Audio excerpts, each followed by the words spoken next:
बिस्मिल्लाहिर्रहमानिर्रहीम। अज़ीज़ान ग्रामी, ये वो मुबारक महीना है कि जो नुज़ूल कुरान मजीद का महीना है, और इस माह मुबारक को कुरान मजीद की बहार का महीना भी कहा जाता है। इस मुबारक महीने में कुरान मजीद की एक आयत पढ़ने का जो सवाब और अज्र है वो आप मुझसे बेहतर जानते हैं। बहरहाल हमको कुरान मजीद की तिलावत करना चाहिए, उसके तफसीर पढ़ना चाहिए है, उसमें तदब्बर और तफक्कुर करना चाहिए है, उसमें गौर व फिक्र करना चाहिए है कि आखिर कुरान मजीद का इंसानियत के नाम और मानवता के नाम पैगाम क्या है।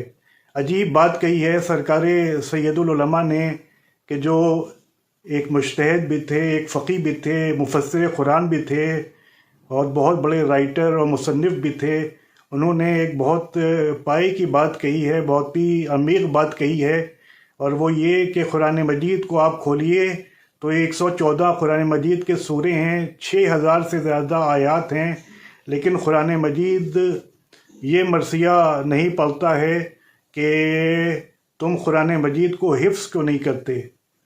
कहीं 114 सूरों में कुरान मजीद के कुरान ये मरसिया नहीं पढ़ता, बल्कि ये शिकवा नहीं करता, ये शिकायत नहीं करता कि तुम कुरान मजीद को हिफ्ज़ क्यों नहीं करते, तुम कुरान मजीद को याद क्यों नहीं करते, तुम कुरान मजीद को मेमोराइज़ क्यों नहीं करते।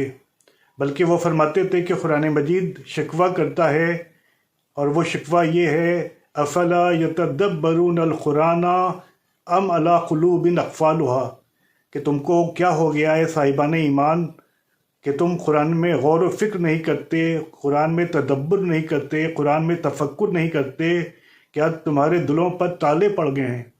तो कुरान मजीद ये शिकवा नहीं करता कि तुम हिफ्ज़ क्यों नहीं करते हो, कुरान को रटते क्यों नहीं हो, मेमोराइज़ क्यों नहीं करते हो, बल्कि वो ये शिकवा करता है कि तुम अक्ल से काम क्यों नहीं लेते, तुम गौर व फिक्र क्यों नहीं करते, तुम थिंकिंग क्यों नहीं करते, तुम तफक्कुर और तदब्बर क्यों नहीं करते। तो ये वो महीना है कि जहाँ हमको कुरान मजीद में तदब्बर और तफक्कुर करना पड़ेगा।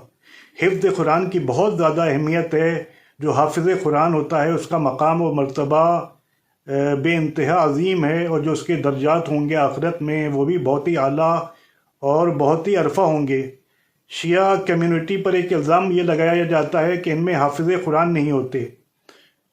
अल्लामा अली नकवी मरूम ने इसके जवाब में एक मुदल्लल किताबचा लिखा था, तज़किरा हुफ़्फ़ाज़ कुरान, और उसमें उन्होंने अमीरुल मोमिनीन हज़रत अली इब्न अबी तालिब के शियों की फ़हरिस्त बनाई थी कि जो हाफिज़ कुरान थे, और इसके अलावा दूसरे आइम्मा अहले बैत के चाहने वालों की फ़हरिस्त बनाई थी, और उनके तफ़सीली हालात रिकॉर्ड किए थे, नक़ल किए थे कि जो हुफ़्फ़ाज़ कुरान थे।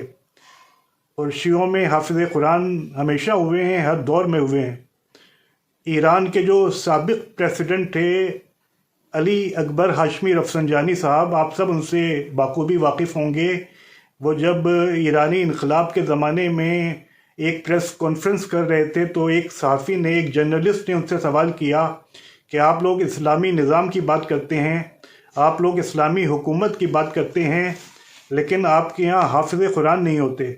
तो अली अकबर हाशमी रफसंजानी, जो बहुत ही ज़हीन और बहुत ही नुक्ता रस्त और बहुत ही हाजिर जवाब शख्सियत के मालिक थे, उन्होंने बरजस्ता जवाब दिया कि हाँ, हमारे यहाँ हाफिज़ कुरान कम होते हैं, लेकिन हमारे यहाँ मुहाफ़िज़ कुरान बहुत होते हैं। हमारे फ़िरक़े में, हमारी कम्युनिटी में, हमारे मसलक में मुहाफ़िज़ कुरान बहुत होते हैं। बहरहाल एक ये कमी थी इस ज़माने में 80s के अवाइल में कि शियों में हाफिज़ कुरान कम होते थे। ईरान ने इस कमी को महसूस किया, और जो मराजे कराम हैं, जो मुज्तहिदीन हैं, जो फ़ुक़हा हैं, उनकी सरपरस्ती में जगह जगह हिफ्ज़ कुरान के सेंटर्स खोले गए, हिफ्ज़ कुरान के स्कूल्स खोले गए, और अल्हम्दुलिल्लाह आज आप देख रहे हैं कि ईरान में हज़ारों बच्चे हैं कि जो कुरान की बेहतरीन तिलावत करते हैं, बेहतरीन क़िरात के साथ कुरान मजीद की तिलावत करते हैं, और हज़ारों बच्चे हैं कि जो हाफिज़ कुरान हैं, जो हुफ़्फ़ाज़ कुरान हैं। और हर साल हम देखते हैं कि ये बच्चे और ये जवान दुबई भी जाते हैं, अरब जाते हैं, लंदन जाते हैं, यूरोप जाते हैं, अमेरिका जाते हैं, और जो वहाँ हिफ्ज़ कुरान के مقابلے ہوتے ہیں، کمپٹیشنز ہوتے ہیں، ان میں پہلا انعام یا دوسرا انعام یا تیسرا انعام حاصل کرتے ہیں۔ تو ہماری قوم میں بھی حافظ قرآن موجود ہیں، ہزاروں کی تعداد میں موجود ہیں۔ حفظ قرآن کرنا بہت ہی بڑا اجر و ثواب کا کام ہے، لیکن اس سے بھی زیادہ ضروری کام یہ ہے کہ قرآن مجید میں تدبر و تفکر کیا جائے، کیونکہ قرآن مجید نے یہ شکوہ نہیں کیا ہے کہ تم میری آیتوں کو حفظ کیوں نہیں کرتے۔ ہاں، یہ شکوہ ضرور کیا ہے کہ تم میری آیتوں میں غور و فکر کیوں نہیں کرتے، تم میری آیتوں میں اور اس کائنات میں غور و فکر کیوں نہیں کرتے، تدبر کیوں نہیں کرتے، تفکر کیوں نہیں کرتے۔ جب تم اس کائنات میں غور و فکر کرو گے، اس یونیورس میں غور و فکر کرو گے، تو تمہیں قدم قدم پر اللہ کے وجود کی نشانیاں نظر آئیں گی۔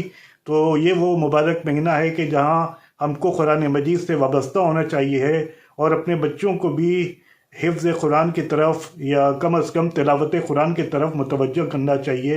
انشاءاللہ اللہ قرآن پاک کے صدقے میں، اس کی عظمت کے صدقے میں ہمارے گناہوں کو معاف کرے اور ہماری عبادتوں کو قبول کرے۔ وعلیکم السلام ورحمۃ اللہ وبرکاتہ۔